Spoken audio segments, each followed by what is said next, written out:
السلام علیکم۔ حضرت محمد صلی اللہ علیہ وسلم اور شیطان کا واقعہ۔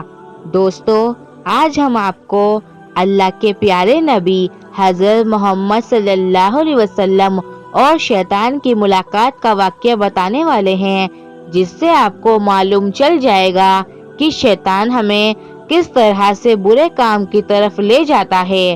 اللہ کے نبی اور شیطان کے بیچ کیا باتیں ہوئی تھی، کیا سوالات اور کیا جواب ہوئے تھے، وہ سب کچھ آج ہم آپ کو بتائیں گے۔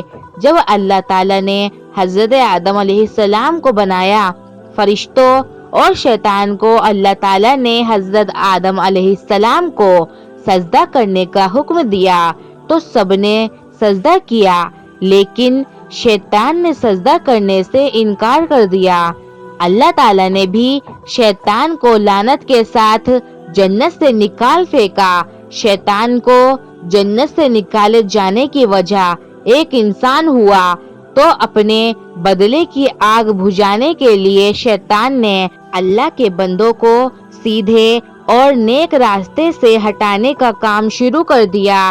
کئی نبیوں اور رسولوں کے دور میں شیطان ان سے ملاقات کرتا رہا اور ان کی قوم کو تباہ اور برباد کرنے کے لیے الگ الگ چالیں چلتا رہا اور ان کو گمراہی میں ڈالتا رہا، جس کی وجہ سے ان پر دردناک عذاب آئے اور ان کا نام و نشان مٹ جائے۔ ایک مرتبہ جب حضرت موسیٰ علیہ السلام سے شیطان کی ملاقات ہوئی تو شیطان نے حضرت موسیٰ علیہ السلام سے کہا، اے موسیٰ، اللہ تعالیٰ نے آپ کو اپنے رسالت کے لیے اپنا نبی بنا کر آپ کو دنیا میں بھیجا ہے اور آپ اللہ تعالیٰ سے باتیں بھی کیا کرتے ہیں۔ میں بھی خدا کی مخلوق میں شامل ہوں اور مجھ سے ایک گناہ ہوا ہے اور اب میں اس گناہ سے توبہ کرنا چاہتا ہوں۔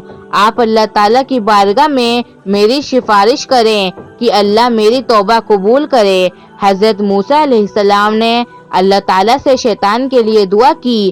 اللہ تعالیٰ کی طرف سے حکم ہوا، اے موسیٰ، ہم تمہاری دعا قبول کریں گے۔ اور شیطان کے لیے اللہ نے حکم دیا کہ اسے حکم دو کہ وہ آدم کی قبر کو سجدہ کرے، پھر اس کی توبہ قبول ہوگی۔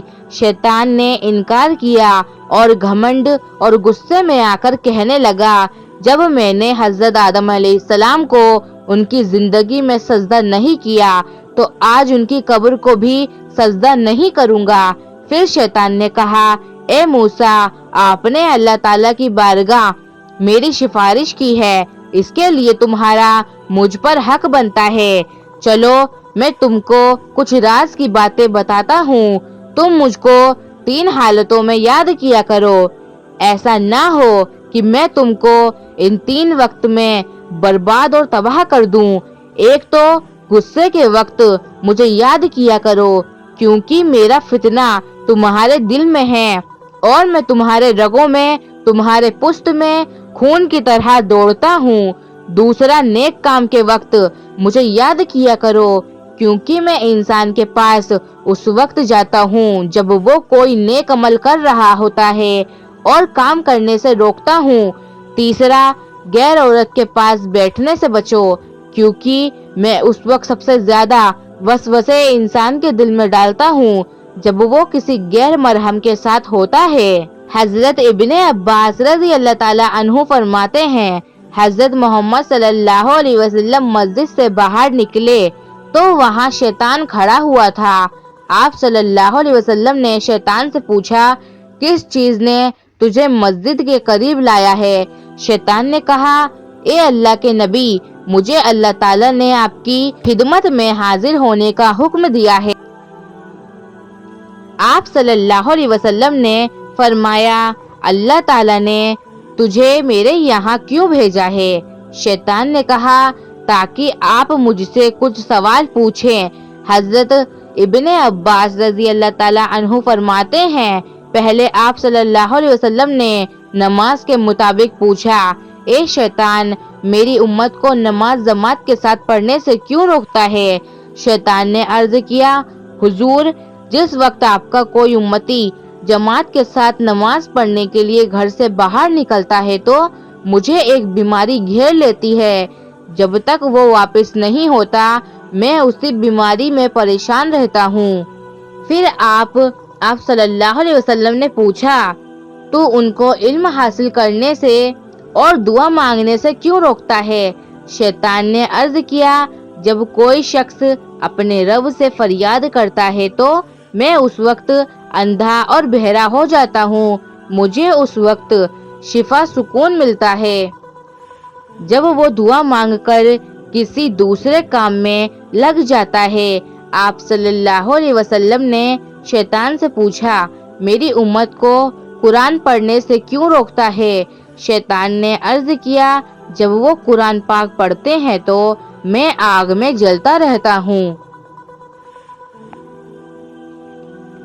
پھر آپ اللہ کے پیارے نبی حضرت محمد صلی اللہ علیہ وسلم نے فرمایا، تم ان کو نیک کام کرنے سے کیوں روکتے ہو؟ شیطان کہنے لگا، جب کوئی شخص نیک کام کرتا ہے تو میرے سر پر کلہاڑی جیسی کوئی تیز دھار ہتھیار چلتی ہے جو مجھے ایسے کاٹتا ہے جیسے لکڑیوں کو کاٹا جاتا ہے۔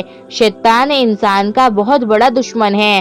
ہماری کوئی نیکی اور کوئی خوشی شیطان کو بالکل نہیں پسند ہوتی۔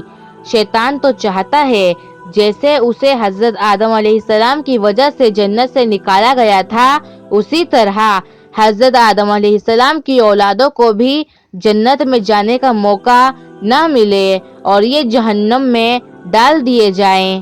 جس طرح شیطان اور اس کی اولاد کو جہنم میں ڈال دیا جائے گا، اسی لیے شیطان لاکھ کوشش کرتا ہے کہ انسان کو صحیح راستے سے بھٹکا دے، برے کام کی طرف اسے لے جائیں، شراب، جوا، چوری، زنا اور دوسرے گندے کاموں میں ان کا دھیان لے جائیں اور ان کی آخرت کو برباد کر دیں۔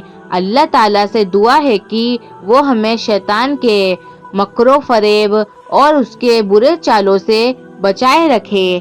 آمین۔